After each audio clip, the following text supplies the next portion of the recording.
Sana meron silang provision. Anong gagawin para sa mga grupo, sa mga ahensya na nagsisimula pa lang at wala silang regular na employees na magagamit para sa Halloween na Pilipinas. So, paano gagalaw ang ahensya, kakarampot ang pondo, wala namang mamakait, at wala rin physical structure ng opisina. Ano to? Magic?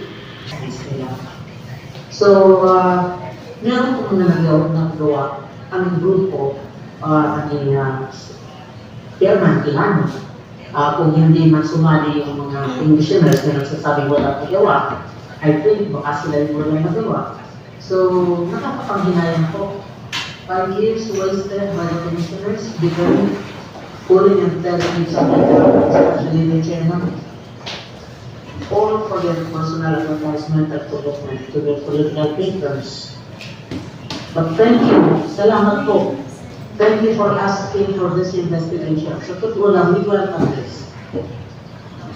Once and for all, at least nalilinawan natin kung sino ang nagtatrabaho sa namin. We hope that government, sana ito po kainin na namin. We agree na maganda ang magkaroon ng investigation to finish this thing once and for all para malinawan natin. But tingin po namin sa ating gobyerno magkakanda ng ating investigation na sana magkaroon ng fair, impartial, and thorough investigation to shed light on what really is the NCLC.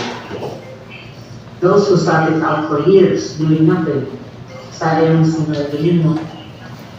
Nahilingan namin yung nakapagtanda ng ating bansa, magtrabaho naman kayo. Thank you. Alright, so thank you. Salve, pagsala po sa po ang Electoral Representative ng National Anti-Counterfeit Commission, Senior Citizen, Electoral Council. Makakasama din natin ngayon sa coffee, no? Pero mamaya, if you are part of the media and if you have questions, please comment to the page question mo dyan sa ating chat box and take a look. Pasahin po natin yung questions. Proceed na mag-ito directly kay Council Member Sir Floro Francisco. Kasi kanina, before we begin our program, he was talking about the preventive suspension. Kasi pinapagalasan ko ang grupo lang, that's the attorney Franklin Quijano. Yung preventive suspension na po yan, and ipapahayag rin po ni Attorney Sir Floro yung kanyang mga experiences siguro, yung mga projects together kung saan nakasama po nila si Attorney Franklin Quijano. At mag-testify of course kung gaano kasipag at ano yung performance na binigay ni Attorney Franklin Quijano. Sir Floro.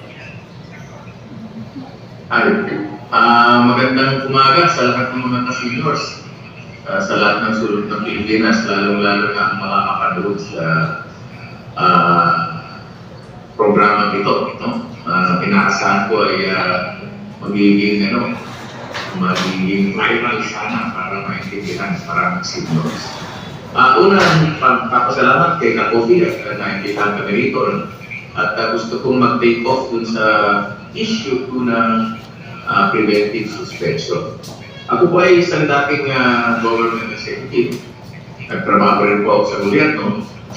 I left government service because of bitterings and politicking of many people around me. I left at grade 27, I was session 4. Ang karanasan ko po ay ganito. Kapag ka na-issue ang preventive suspension, yung tipo na nangangulugan na ito ay hindi po indictment o sentensya o parusa ang isang preventive suspension. Kasi nakatawa ko, kasi marami nang nagbubunyi na hindi nakakaroon ng mga tunay na dahilan at bubunyi na sila na ay mabuti na inaksyonan ng NCSC dahil napapabalik ng walang kwentang ahensya ito. No? That is very sad, lalo-lalo na kung ang mga nagsasalita niya ng mga ka-seniors ko na wala namang kaalam-alam sa mga nangyayari at pinuputuro lamang sila ng political na nagbibigay ng maling informasyon sa kanila. Inuulit ko po ang preventive suspension na isang administrative procedure para yung pinakatunahan ay hindi magkakaroon mag-alap o mag-influensya sa proseso ng investigasyon. Ang gusto kong mag-take off dun sa sinasabi ni S.R. Salve na sana ay kung totoo ang mga akusasyon at kaya ito namang pinag-papeles at ebidensya, bring it on. Ituloy natin. Nagtuloy na natin itong suspension itong investigation na to para itong suspension na ito ay maliit na kaagad. Because the longer you take away the chair of the CSE from performing his task, hindi po kayo mga politika ang mga naapektuhan dito. Hindi po kayo mga ambisyoso na gusto makakuha ng president commission. Pero mga apektuhan dito. And the 12 million senior citizens ang naapektuhan dito. Gusto ko sa talaga ang sinabi ko kanina, dahil naliwanag ni Atty. Lim, unang-una negligence, no? At saka yung mga usurpation of authority, at saka yung mga delay, no? But in my experience, as a civil servant, I know that you cannot operate, number one, without a budget, number two, without any approved plantilla, and number three, without an office. No? So, saan pa nasimula ang delay? If I'm going to find blame, if I'm going to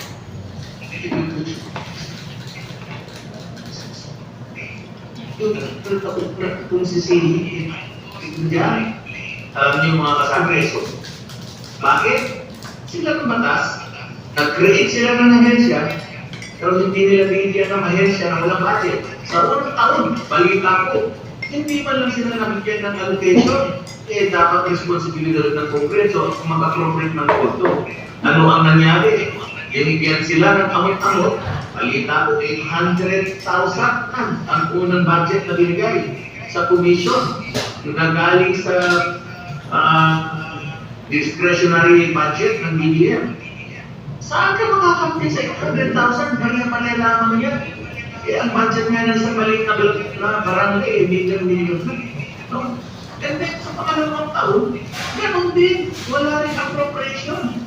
At kung hindi raw naawa yung si Senator Angara, na nagbigay ng nag-realign ng kanyang budget na 25 million, ay wala rin budget. Ang ahensya nito. So, 25 million is not even enough. Mas malaki pa po ang budget ng isang malaking barangay dito sa Metro Manila kumpara sa 25 million na yan. So, sino po ang nagkulang? Ang komisyon? Si Ihan? I don't think so. So, sumunod na mga tao, binigyan sila ng budget. Pero, katulad nun, hindi pa rin sapat. At minsan nakakatawa dyan, itong 2024, nung hinanap po ang budget nila, I think it's only about 79 to 80 million yata yung tandaan ko. At ang isang napansin ko doon, wala po silang budget for capital outlay. Saan ka nakakita na ang ahensya ay inaasal mo magtatayo, mag-establish ng kanyang mga opisina, wala siyang capital outlay. So sino po ang kulang dito? Even assuming na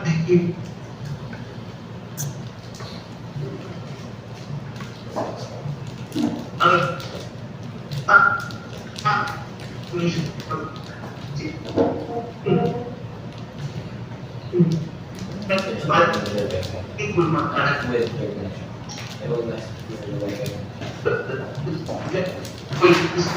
provide capital outlay that to be paid. But I think that was really gross injustice. If I'm saying this because we senior citizens have been at the kung ano pa natin kasalanan, at isang bigla na din, presidente. No? Ang katawa, nauna pa yung dalawang commissioner bago pa in-appoint yung chairman. No? And then,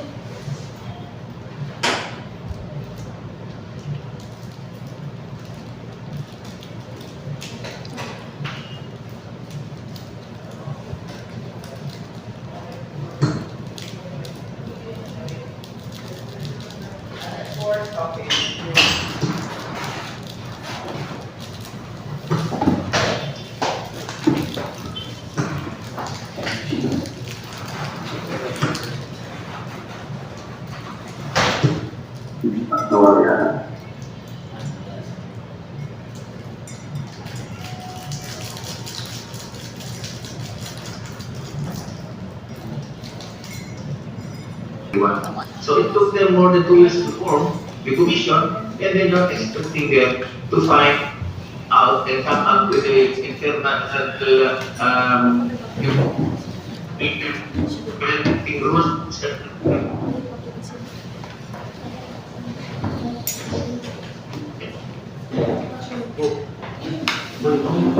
So, is it NCSC? No. No. Sa mga estudyante po ng policy process, these institutional arrangements should have been prepared by the people who created this agency. No? So, sa aking problema, unang Congress, pangalawa, malapit yan. No? And, of course, hindi kasi ganun kagalit ang pagkahanap ng mga opisyalis. So, dapat ay hindi natin inaakura na maghanap tayo ng resulta sa pagkukulang ng gobyerno. No? Ang mga video na tinitingnan ko dyan na may problema ay DSWD.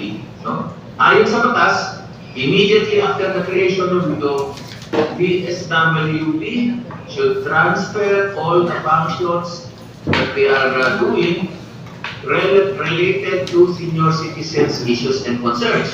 No? Ngayon, bakit ko sinasabi malaki ang problema natin sa DSWD? I can say this straight. DSWD, mga ka-seniors, have failed us. All of us, 12 million senior citizens, DSWD have failed us. Kasi ang inaasahan dapat natin ay sa loob ng DSWD, meron ng organizational structure na walang ginawa kundi mag-focus sa issues and concerns ng mga senior citizens. And therefore, if this was already created,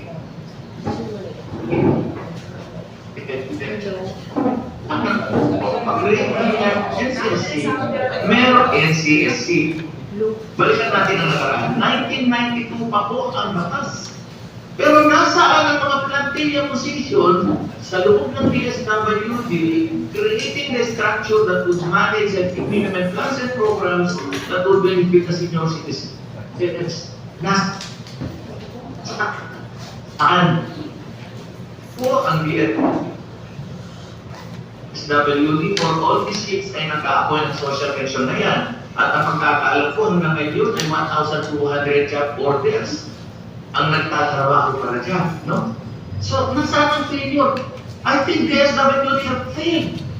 DSWD have failed all of us dahil 1992 pa po ang batas. 2024 na ngayon. Wala silang regular plantilla positions na talagang assigned para sa senior citizen. Otherwise, it could have been a simple process of devolution. No?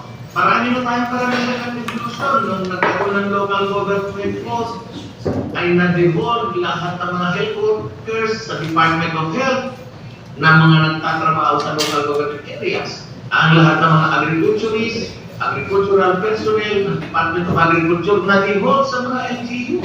So if there was a ready structure inside DSWD, it could have easily transferred the people. Kaya nga ako hindi nakagawa ng trabaho ng maayos si Commissioner Tijano at kasama yung mga naunang commission dahil wala nga silang tao. Nakahanapin yung output kung hindi naman ninyo nilalagyan ng input. How can you have an output without input? So, pag-usapan natin ang plantilla position. Nag-submit ng proposed organizational structure at siyempre doon ay may mga plantilla position. But we forget one important thing. No? Yung mga commissioner po ay regular government employees. So, batay sa sistema ng civil service at the 3BM, para mag-appoint, ang mag-a-appoint ay yung mga regular employees. E paman, nagbubuo ng selection board ang National Commission of Senior Citizens kung wala sila regular employees. Maski si commissioner, hindi siya pwede mag-hire and fire dahil wala nga siyang responsibilidad na ganyan, no? At wala siyang kapangyarihan na ganyan. So yung selection board sana, kung totoong merong tinatawag na transition committee na binuo, ang una nilang ginawa Yes, they should have seconded this personnel to create, number one, the promotion and selection board, and number two, the Vice Awards Committee. The selection board to have people, the Vice Awards Committee, to purchase and buy all the necessary equipment. Dahil hindi yung nagawa yan, hindi natagaan sa Vice Awards Committee. Eh kung ikaw yung chairman, ganun yung pipasyon, eh you want to do of course, we have to adjust. Of course, maghahanap ka ng paraan para makagawa ka ng trabaho. And I'm sure that's what Commissioner he hired consultants. And I think hiring consultants is allowed in this situation. Because agency without people.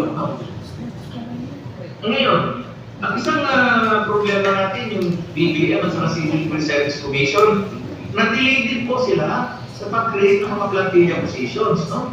I mean, National Commission of Senior Citizens cannot invent itself. That invention should come from a BBM and civil service. And all the government agencies that are supposed to provide the operationalization of this agency, they did not do things immediately. Yan po. And then of course, ang panghuli po na problema natin yan, ang the commissioners themselves, nag-aaway-aaway po sila, no?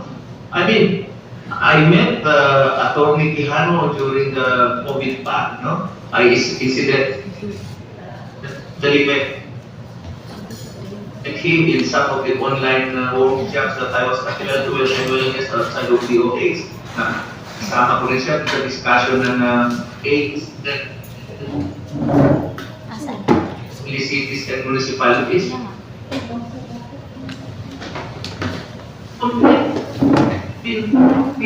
I found him to be hardworking.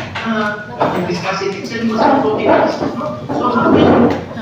Yun na.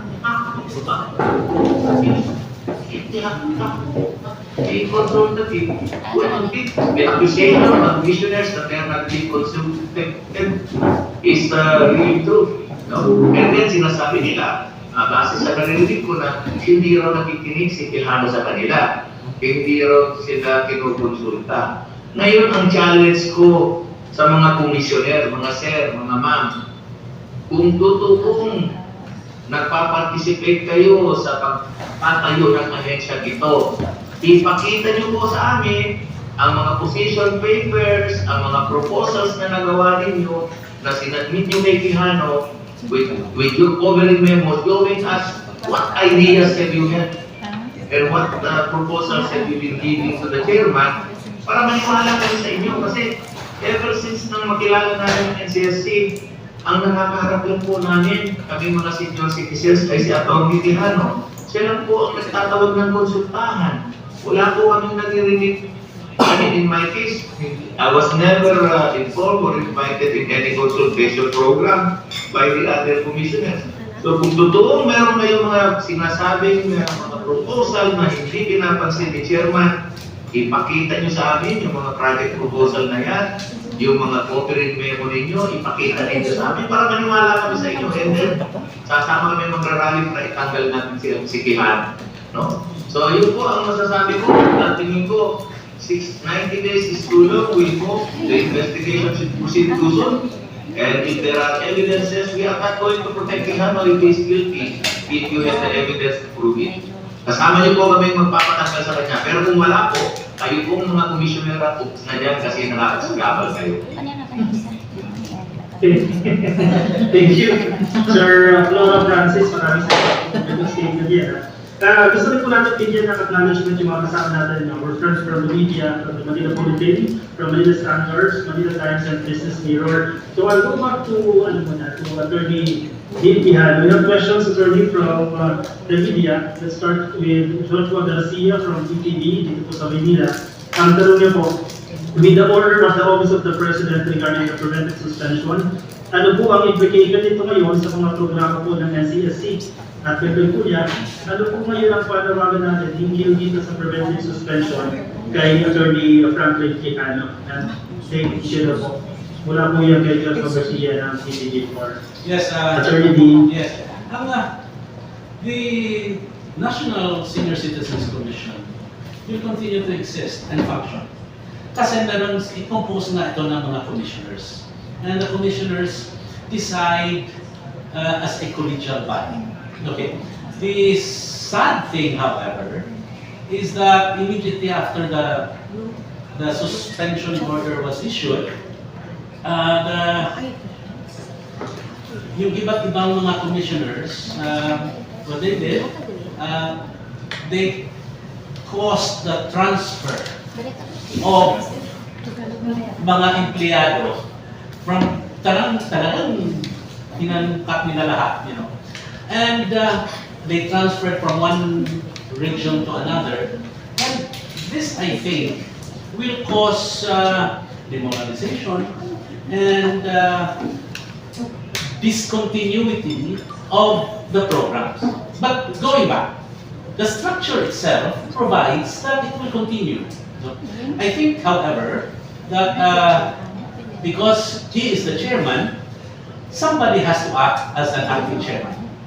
We do not know paano gawin yan because the law does not provide how to, paano if in case wala yung chairman, probably the office of the president can appoint an acting chairman for continuity. It is a serious concern na dapat hindi ma-address. You know, the 12 million senior citizens are affected by this problem, and it has to be addressed soon. And also, we join in the call for an immediate resolution to this problem, to this issue. Wala naman po ito from Bernard ng DXOZ, dyan po sa Usamis. The question is, who is investigating the case now? Did the investigating team ask the explanation from Attorney Franklin Quijano's camp? Is Attorney Franklin Quijano is an attorney appointee? When is his term as chairman end? Now that Attorney Franklin is suspended, how was the NCSC operating? Okay, the case is being investigated by the Office of the President. As to, and yes, Attorney Chairman Quijano has already filed his answer. As to the third question, is Attorney Franklin Duterte's appointee, the question is irrelevant. And as to the question, how is now that he is suspended,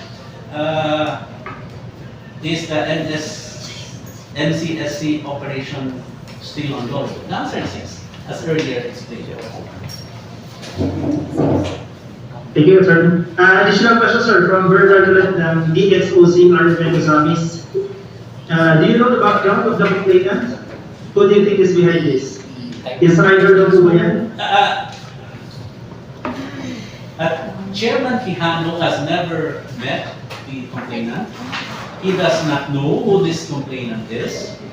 He has not met his shadow, so to speak. He has not consulted. He has not dealt with this complainant. He does not even know who this guy is. Although we have his address, and it would be good for the media to also ask him. He is a resident of 23 19th Avenue, San Roque, Cubao, Quezon City. He is the main complainant in this case. It would be good for you to also contact the complainant and see, listen to his side. He is not also, as far as we know, he is not a member of any senior citizens organization.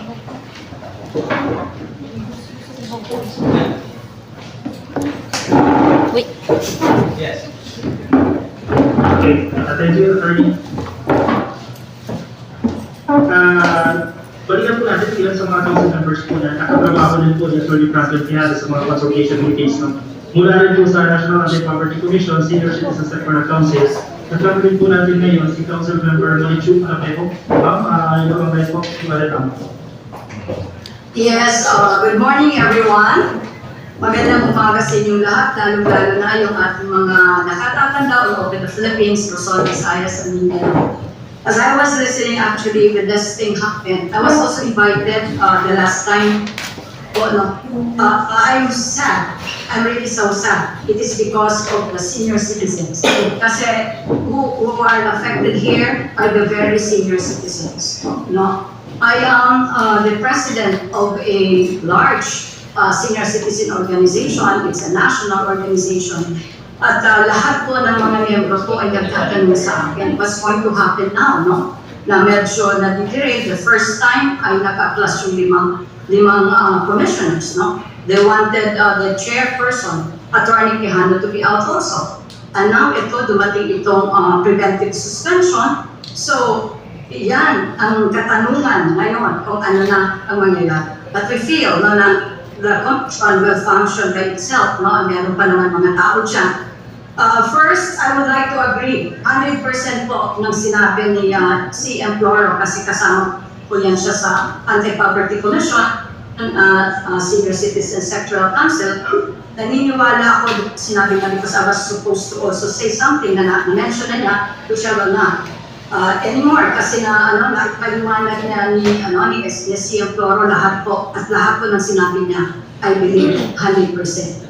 Gusto ko tanungin muna si Attorney Quijano kasi meron akong nakita na 26-page complete affidavit filed before the Ombudsman. Is this the same case that was brought to the office of the President to Malacanang since the commission is under the office of the President?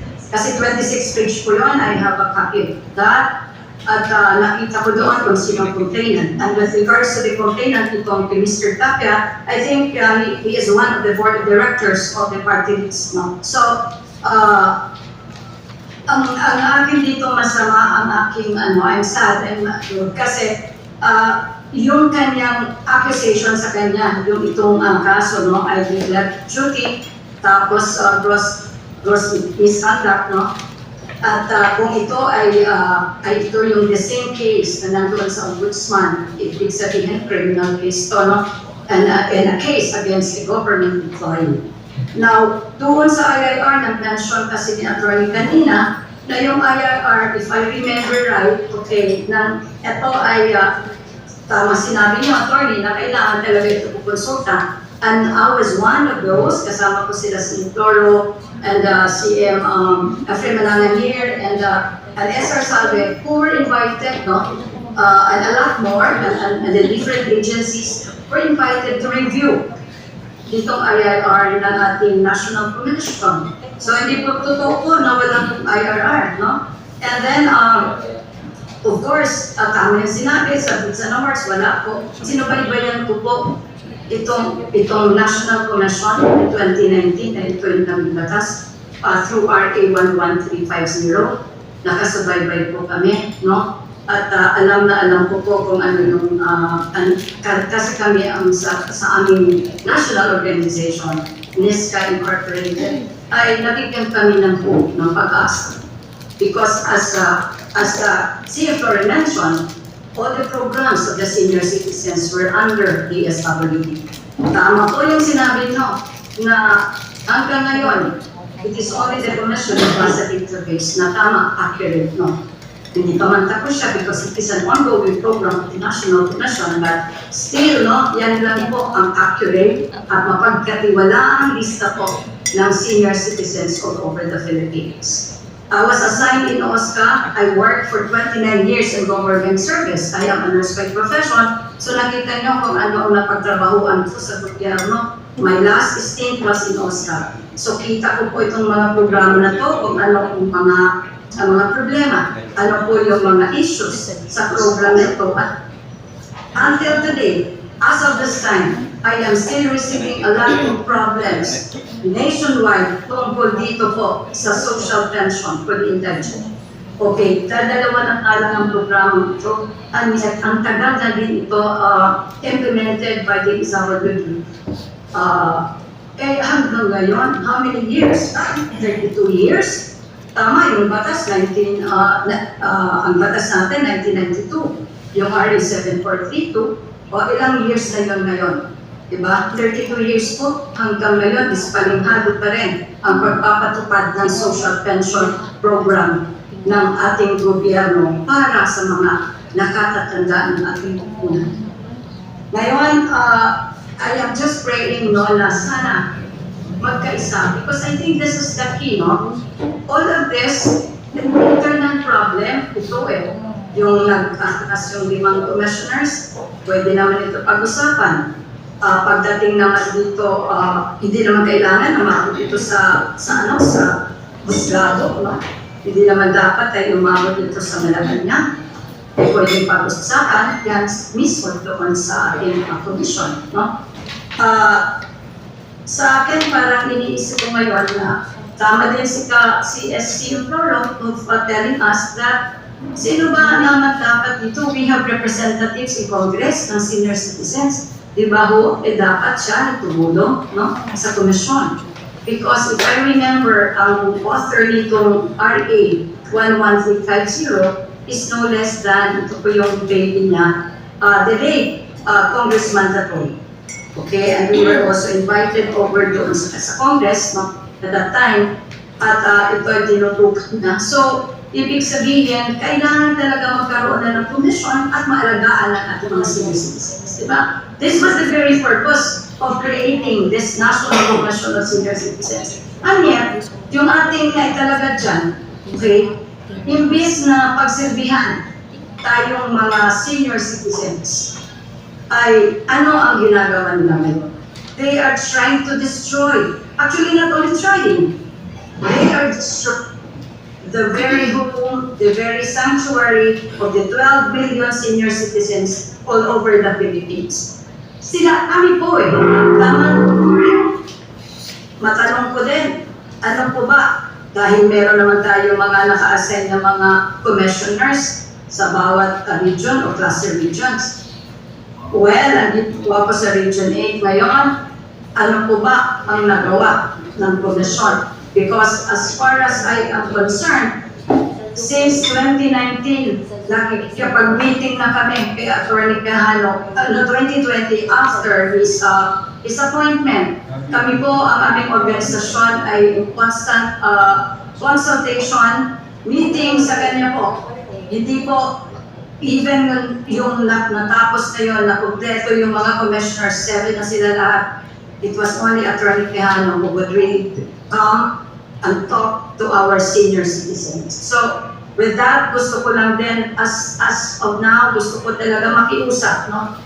And I pray for the immediate end of this issue, this case against Atty. Quijano. Kasi, kung titingnan mo, wala naman talagang basihan, no? And I also welcome about the investigation, but you know, para sa akin, kasi kung baseless accusation, dapat meron talaga itong nag-complain, dapat talaga meron siyang concrete evidence to do that, no? Kung yun being a board of director of a party list, ay manalaman na natin kung bakit siya nag-file, no, ng case against the chairperson and CEO of the National Commission. So, sana man po itong nag-complain, okay, ay maisip din. Kasi kung hindi ka miyembro ng isang organization, hindi mo mararamdaman kung ano ang nararamdaman at ano ang mga daing-hinaing namin mga senior citizens na we want this institution, this organization to be strengthened. Okay? Kasi ito lang yung hope namin, ito yung pag-asa. For the longest time, the senior citizens have been neglected. Napag-iiwanan po itong sektor na ito. Bakit ba? Dahil matatanda na kami, wala na kami puwang sa pamahalaan o sa society? Hindi po. Bakit hindi kami tawagin? Bakit hindi ba kami pwede makatulong? So with that, maraming salamat at gusto ko lang din i-shout out din ang aking mga kasama sa organization na let's just wait, no? Wala naman po magbabago dito, no? Nandyan pa rin kami. At we just pray to the Lord na maliwanagan, no? At mataas yung puso ng nag-complain nito. So, Attorney Dean, gusto kong malaman, is this the same case that was filed, no, before the Ombudsman, this complaint affidavit Is this the same case na nai-file or hindi pa ba nai-file sa ombudsman? Kasi nagkaroon tayo ng congressional hearing. Remember, na nandun sila sa Kongreso. So, gusto kong malaman lang po. Maraming salamat. Yes, At good morning. ma'am.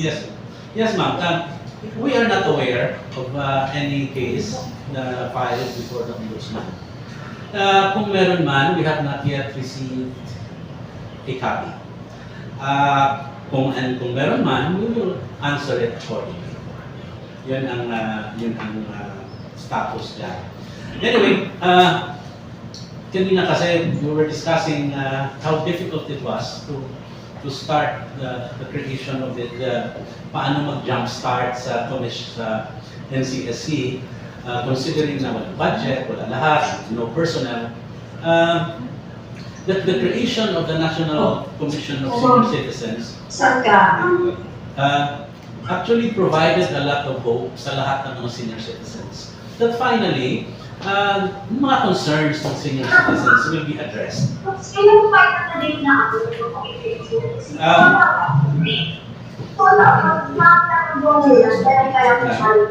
Excuse me, Pasensya sir. May we ask everyone po to please mute po your microphone.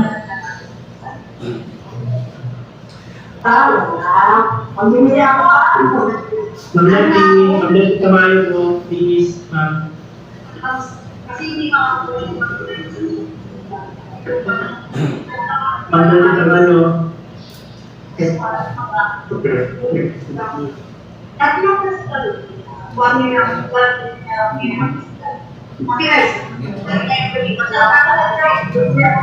Sir Eric, can we ask for more assistance, sir? Ano naman pag naman ako sa communication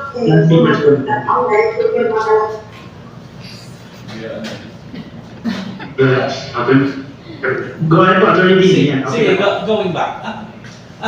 This is just an observation. Although the law was created to address the concerns of the senior citizens, the law has one major flaw. It did not provide for any transitory provision. This transitory provision sa law supposed to be is a process how to start the office, to jumpstart the office. Yung senior citizens law, walang transitory provision. Kaya, it did not provide for any budget. Walang devolution na mangyayari. No? That's why, really, yung appointment ni Chairman Quijano and the task ahead of him really required a Herculean task. Because there was really nothing for him to start with or from. Babalikan ko, I don't know if I have the right to say this is just an observation, walang transitory provision yung law. Diyan nag-umpisa. No? Kaya nga walang staff, walang, not even, as I said earlier, not a single office chair. Unlike other government offices na we create, no, there were transitory provisions where to get your staff or your personnel. And it should come from other existing agencies na pag may duplication, i-transfer mo sa new office. Dito walang transitory provision. That is where the problem started. And it made it more difficult na umpisahan yung opisina. And this was taken against Chairman Quijano. Unfortunately, maybe some of the commissioners did not really understand kung ano ang nangyayari. Maybe they wanted more na mangyayari. But then again, they met regularly. And as a collegial body, things could have been discussed properly. So ito ang nangyari sa Senior Citizens Commission. And very unfortunate, considering that, hopeful ang mga senior citizens. Also, before I forget, when the Senior Citizens Commission Office was created, yung senior citizens were happy and hopeful, thinking that yung mga ayuda, lahat ng mga concerns, mabigay ka agad. But because wala ng transitory provision, the budget was with the DSWD, and the DSWD was controlling the budget, not the Senior Citizens Commission. So, ginagawa niya ng paraan. That's why earlier may nagsasabi it's the fault of DSWD, it's the fault of... But without passing blame, ito yung nangyayari, ito yung reality. And the government, including the National Citizens Commission, including the DSWD, including the Department of Budget and Management, they have to sit down and come up with a clear plan and come up with a time frame na mag-transfer. It's actually a problem. Transferring the functions of the DSWD concerning the senior citizens, mag-transfer yan sa Senior Citizens Commission. That is being done right now, but the thing is, it requires a lot of work. Yes. Thank you. Thank you, Attorney Dean. We'll proceed po with some statement of support from Councilmember Efren Manangat. It will be followed by Dr. Bill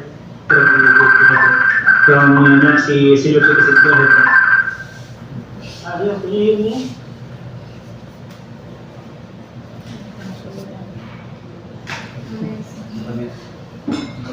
Sir, nakamute mo ata. Kaya.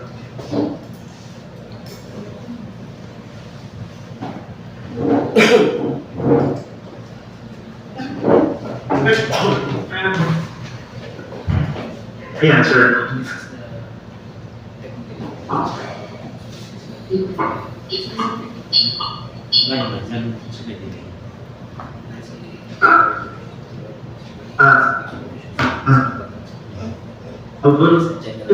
Okay, fair enough.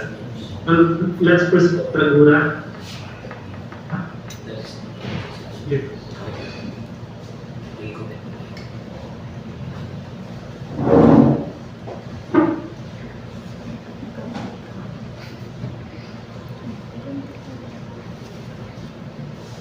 Dr. Ben Tragura, if you're online.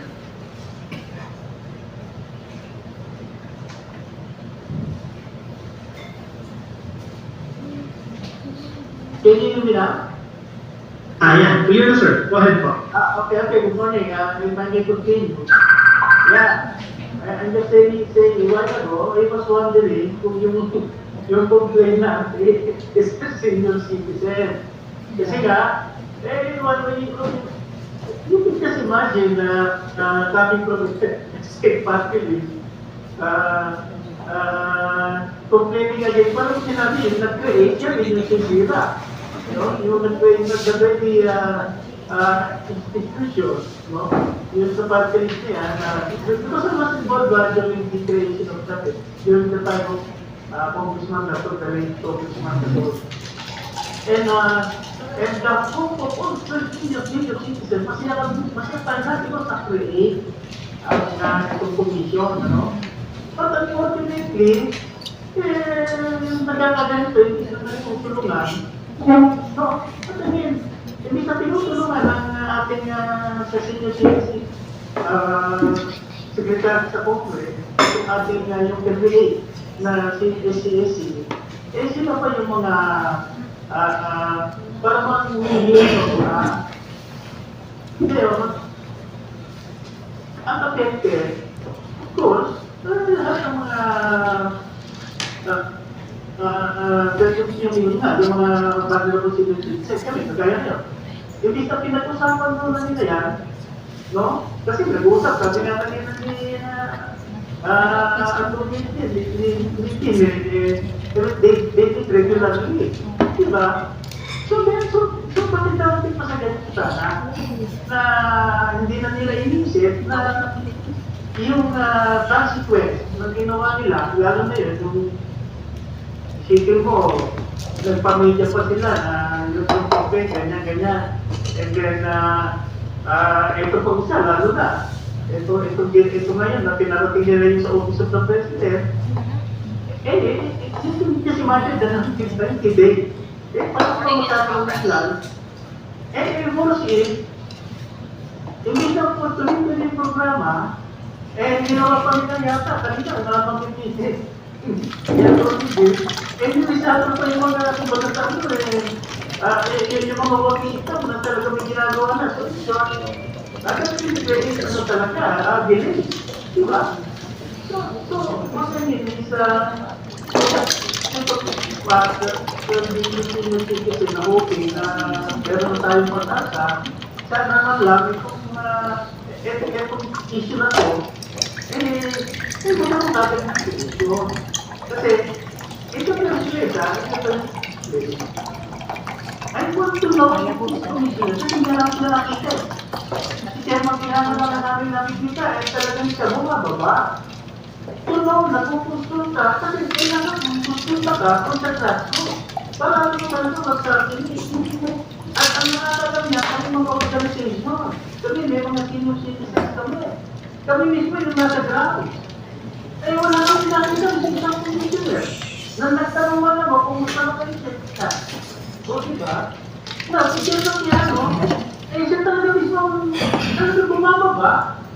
At tanongin kung ano ba yung mga needs na kailangan ng mga senior citizens. At ipinita lang yan, i-akyat ka. At mabigyan ng solusyon. Ngayon, ang nangyari ba kita? Ito nga yung ito na tulungan.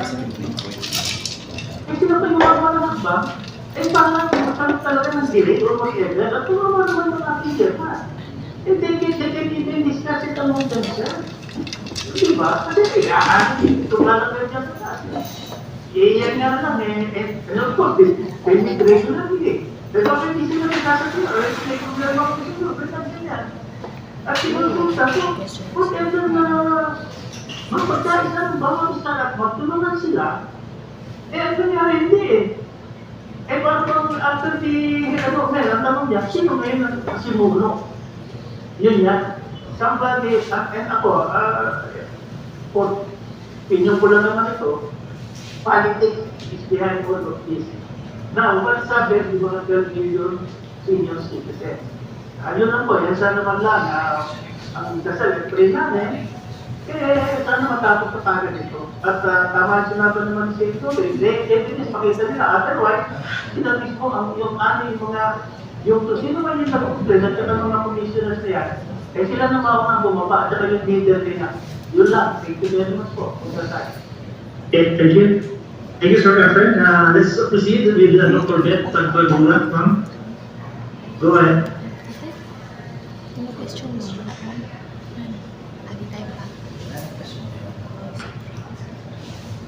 Dr. Beth, if you're on time, ma'am. Okay, so habang hinihintay natin si Dr. Beth. Attorney Dean, may question po tayo ulit. Binatuloy po sa ating chat. Dalawa po ito. From Sir Jun Enriquez po muna tayo. If you find it relevant, sir. First question po, what is the current situation of the term of office of CSA Chairman Franklin Quijano? How was his relationship with PBBM? And what is the current situation of the petitioning commissioners against him? Okay. The Chairman Quijano has a fixed term of 7 years. He was appointed 6 years. 6 years. He was appointed sometime in 2020, and it will end in next year, in 2024, 25, right? I think also sometime in September of 2025.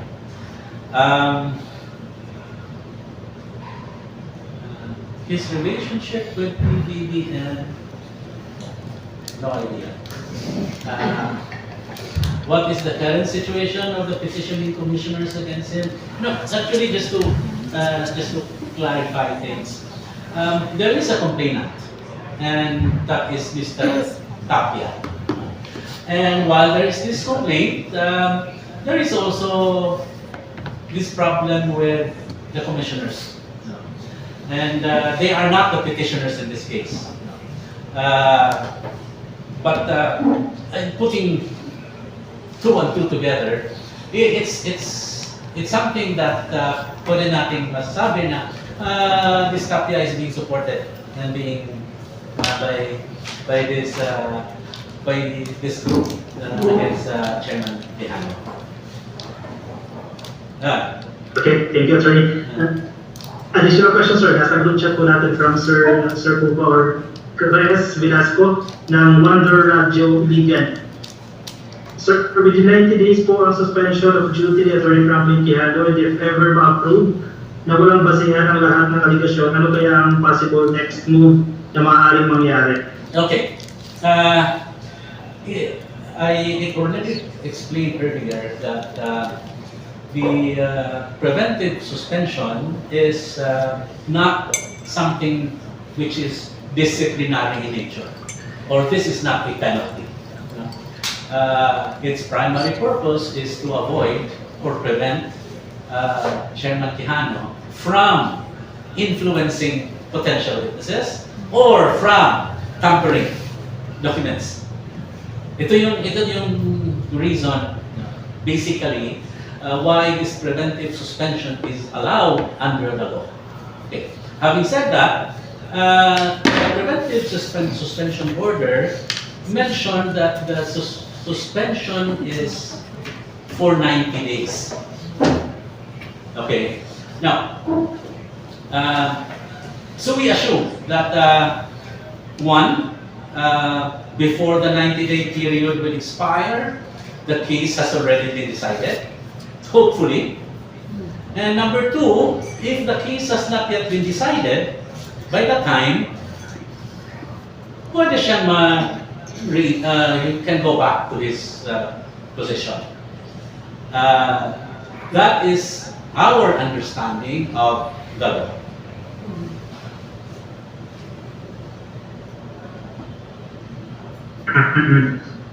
Follow-up question, sir. May plano po ba si Attorney Franklin Quijano ng lumina laban sa kanyang suspension and posible na po ba ng politics? I'm sorry? Ano nangyayari ngayon? I'm sorry, what's the Attorney question? Franklin.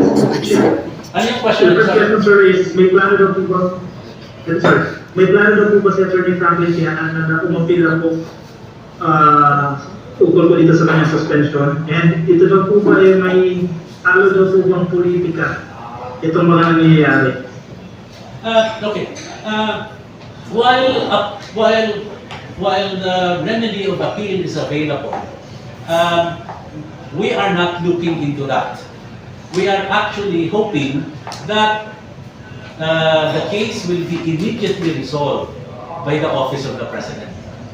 When you say appeal, questioning the suspension order, but we are not going to do that. We are encouraging.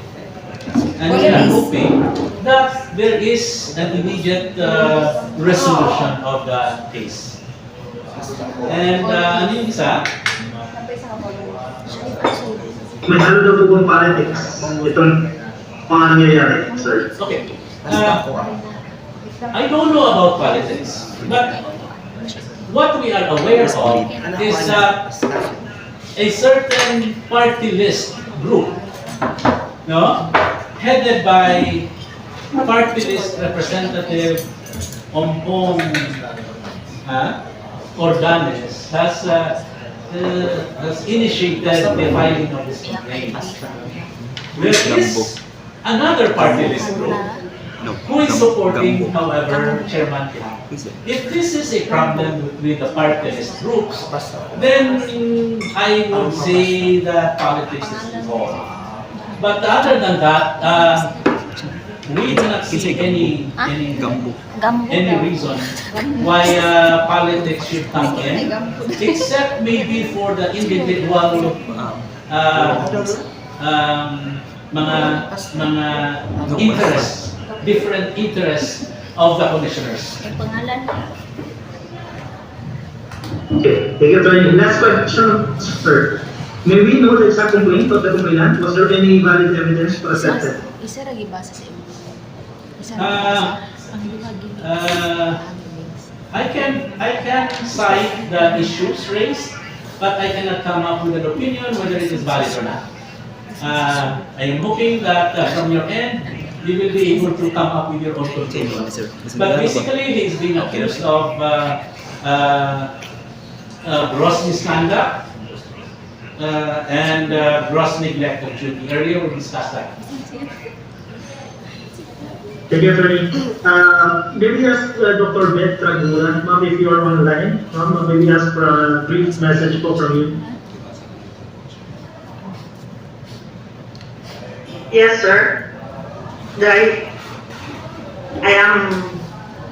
Hello, sir. Good morning. Good morning Good po. morning. Okay. I'm also a senior citizen from Region 8, and I'm happy that I've given her the chance to air my sentiments regarding this matter that is happening now. First of all, I have met personally Attorney Cano during his frequent visits to Region 8, and he's very supportive to us seniors, and at the same time, even here in Manila, he always asks the concern of all the citizens. And by the way, I'm representing an organization which is National Senior Citizens Affairs, and at the same time, presently I am CM, Council Member of NACSI, representing the senior citizens. So I just have a query regarding these commissioners, since they are appointed. Is there any possibility that they come up with the solution? I mean, a solution, not a problem representing concerning about the senior citizens. Sir, is there any solution, or let's say, parang, what should I say, parang, ano sa kanila, wake up call, instead of making more chaos, instead of making more problem to the present problem, why not yung parang order to them to work on a problem that is presenting now. Kumbaga, punishment, or no, it's not punishment, because parang pangit yun as a commissioner. But with regards to the duties and the functions and what the duties of as a commissioner, he is with us. He is supporting the senior citizens 100%. At hindi yun sa akin na sinasabi na hindi siya nagtatrabaho. He is the only, as a chairman, siya ang pumupunta sa grassroots. And why is it that this come up, this question or this complaint come up? Maybe because hindi sila nasa probinsya. Kung if you only goes to the grassroots, then doon kami sa province, marami kaming problema. Another thing is the problem with DSWD. If I remember correctly, if I'm wrong, attorney, in the 11350, there is a transfer of all the function. It's section 10 or 10, I think na functions should be transferred from the DSWD to the National Citizens Commission. But up to now, hindi pa rin nagagawa. Thank you so much, sir, for the opportunity, and thank you, sir, sa kasama kay Ma'am Arabeo and all the other CNs. Thank you so much, sir, for the opportunity. Thank you, Dr. Ben. As we end for our press conference, maybe we ask a short message na po from our guest for this morning. We'll begin po with your Flora Francis. Yes, sir.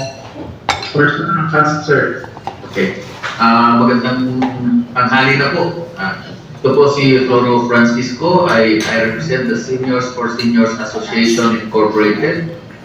And I'm also a council member of the National Anti-Poverty Commission Senior Citizen Sectoral Council. Ang last statement ko lang po, sana sa mga investigasyon na nangyayari, maging kongreso man o executive, isama nyo naman kaming mga senior citizens sa pag-iimbestiga. Kasi kami po ay tunay na nakakaalam kung ano nangyayari sa ground. Pangalawa po ay sana ay yung mga commissioner natin ay magkaunawaan kayo kasi ang tingin ko ay meron kayong misunderstanding between the difference of being a commissioner and the chief executive of the commission. No? Yung ating pong chairman, siya po ang chief executive and he should be implementing and executing administrative functions. Yung mga commissioners po, hindi po kayo appointing authority. You are there to formulate policies and assist in developing those policies and implementing them.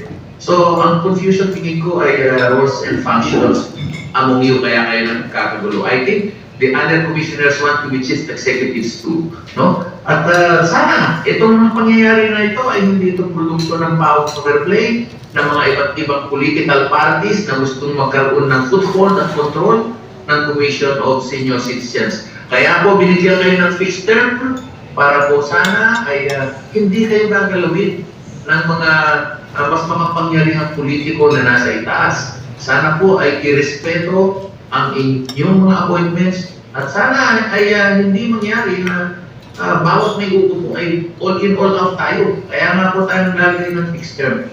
So I hope the President will be advised properly that these commissioners have been appointed by the previous President, and I hope that he will respect it and he will also appoint his own appointees when he goes para sa ganun ay wala pong political interference at yung mga nagsisipsip po sa Presidente, please advise him properly, no? At hindi yung sinasaksak nyo yung mga choices ninyo at yung mga ambisyon ninyo. Maraming salamat po.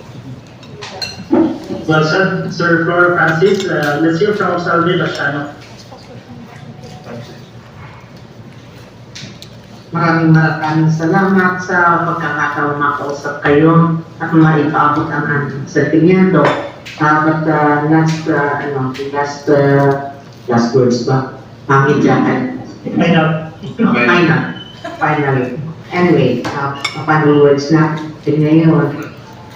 First, sana yung ating investigation, ulitin ko lang po yung sinabi ko kanina, that it be fair, impartial, and thorough.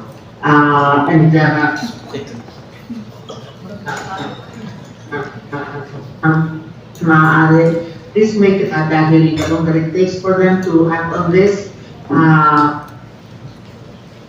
malaking problema po, mas malaki ang problema at lalong naghihirap po ang mga senior citizens na umaasa magkakaroon ng magkagandang mga programa para sila ang matulungan. Pangalawa, for the DSWD to effect transition as soon as possible. It is not for them to say kung ang isang ahensya ay nakahanda na o hindi. Bahala yung ahensya na ihanda ang kanilang sarili at hawakan ang mga programa na ibinibigay sa kanila para kilusin ito. At ito ay inaasahan ng mga senior citizens. Pangatlo po ay panawagan po sa ating gobyerno, sa ating pamahalaan na ibigay ang full support sa NCSC dahil ito po ay hindi maaaring mabuo at kumilos bilang isang ahensyang pang national ang scope kung hindi po ito bibigyan ng sapat at karampatan ayuda ng gobyerno na inaasahan nito. Kung baga ito po ay bata, tulungan sana ng magulang ng bata para ito ay mag-mature, lumakas at maging magkaroon ng sapat na kaalaman at kapasidad para gampanan ang trabaho nito. And for our commissioners, kindly rethink your vision and commit. Kanino ba kayo committed? Sa inyong sarili o sa mga nakatatanda? Yung mga konting mga ninyo, yung mga konting diferensya, matutunan sana ninyo to resolve among yourselves. Huwag na sana itong maging dahilan para masira ang buong ahensya na kung saan kayo ay kumbaga ay umaata din bilang mga nakatatanda din. And para po sa ating mga sa ating complainant, hindi po namin kayo kilala, pero we heard na tayo ay nabibilang sa isa sa mga party list natin At this is very unfortunate dahil yung po party list na yan ay siya po ang tumulong sa amin noon na maisa batas yung naging batayan ng pag-establish ng National Commission of Senior Citizens. Sana po naisulat ko dito kanina at nakamit na rin po ng ating kasamahan dito si Ginoong Floro Francisco. Dito ay posibleng isang power play. So, sana po ay gampanan ninyo kung ano ang trabaho na yun. Nagampanan na po ninyo yung obligasyon ninyo sa creation ng batas na ito. Sana po ay huwag na kayong mangialam sa pag-develop nito into a full-blown government agency. Kasi po mukhang dahil sa pangingialam, mukhang may mga narinig tayo, mga ano, ayaw natin paniwalaan, pero mukhang ang inyong complainant, who we do not, we have never ever even heard of. In the circle, never namin napanood o nakita at nakasama sa mga gawain dito sa senior citizens. So tataka kami, bakit biglang-bigla ay nagkaroon ng interest dito. We hope it has nothing to do with your party list na sana ay hindi ito mangialam at magpatuloy sa pagsira ng mga kalagayan ng ating ahensya. Magandang hapon. Thank you, Ma'am Salve Bastano. Of course, let's go back to Attorney Dean Quijano. Any final note, Attorney? Yes, the chairman, Franklin Quijano, really welcomes this investigation so that all things will be considered and that eventually the case will be decided at the soonest, but without necessarily trivializing the complaint. We just hope, and Mayor Chairman Quijano hopes, that the commissioners will focus on their jobs, will focus on addressing the real problems facing the senior citizens, rather than the commissioners addressing their own problems, trivial problems like appointment of their favorite employees. And these things actually, in an office setting, sometimes become irritants. But these are not your real job functions. You're supposed to address the concerns of the senior citizens. And Chairman Quijano is hoping that you can sit down together, discuss rationally the issues before you, so that you will be able to move on and again make sure that the problems of the senior citizens are properly addressed. Thank you. Okay, thank you. Attorney Dean Quijano. Tayo naman din kapag yung mga mensahe na pinadala sa ating chat box, no? From Ma'am Letty Tamayo, sana isaalang-alang ang kabubuti ng mga senior citizens. Kaunting problema or pagkukulang ay pag-uusapan na lang. Nalulungkot kami kasi napakasigla ni Chairman Quijano ang samahan ng mga senior citizens all over the Philippines. Ang komento naman po ni USCWA Beaton, good morning daw po, and we fully support NCSC with the leadership of Attorney Quijano. And from Ma'am Rose Diego, kudos to Sir Floro and Ms. Salve and the other invited speakers in support of the NCSC, especially to the chairman of the commission. Totally agree with their verbal statements. Maraming salamat po sa mga dumalo po sa ating press conference ngayon. Of course, gusto rin natin pasalamatan si Attorney Dean Quijano. Thank you, sir, for answering the questions from the media. And of course, our guest speakers from the National Anti-Poverty Commission, Senior Citizen Sectoral Council. Pumunta pa talaga sila dito sa atin, no? Para samahan tayo at magpahayag ng kanilang suporta para kay Attorney Chairman Quijano, no? Of course, from SR, thank you. Kay Sir Floro Flores, thank you. Kay CM Malincho Almelo, that's it po. Kay CM Jose Alangwawi, kay CM Joel Galanito, from CM Conchita Garba Guerrero, kay CM Chris Vidrino, kay CM Laurencia Suning, at kay CM Efren Manangan. Maraming salamat po. And our friends from the media, thank you for gracing this event. And magandang hapon po sa inyo. Papanood niyo po itong press conference na po. Ang kabuuan po dito later this afternoon sa ating pong official sa PTV po. YouTube channel ng Katopic. Maraming salamat po sa inyo. No, Sige. Recording stopped.